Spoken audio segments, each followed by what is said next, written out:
I'm basically on a fact-finding mission today.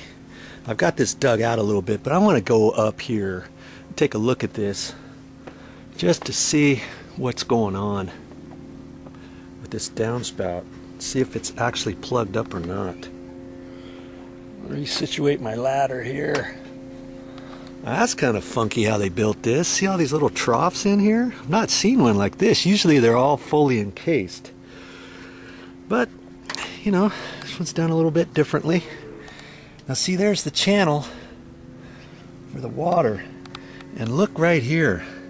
This is where the water is supposed to go down, where that downspout is. Remember she said there was having a hard time? Well,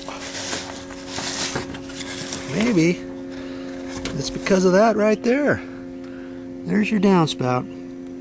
It's not a very big hole. They could have drilled out a little bit bigger. See, they took that trough and they drilled a hole in it. They should have cut that out bigger. That's the only hole for this whole trough to go down there. It's only about maybe 1.5 inches in diameter. I might have to see if I can't cut that out bigger.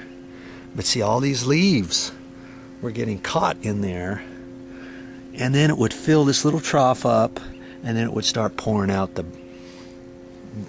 the side of it, the end of it, and come down here. So that's one thing I know I'm going to have to do, is clean that up there. And how am I going to cut?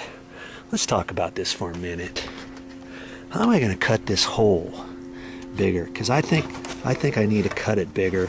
It might only be 1 inch and maybe 1.25 inches or so. I can't really get my 10 snips down there, but this stuff is pretty thin.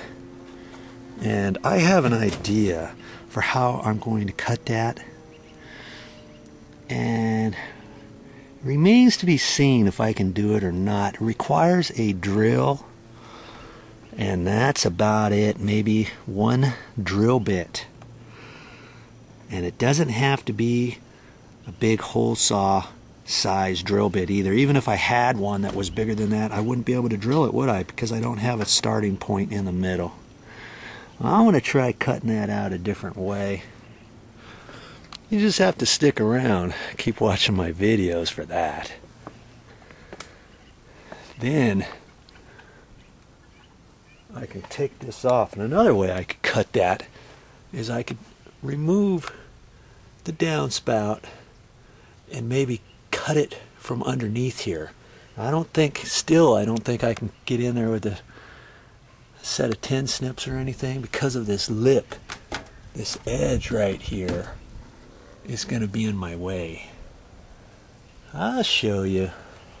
And I want to make sure this is all cleaned out, which I think it is. But we'll check that out too.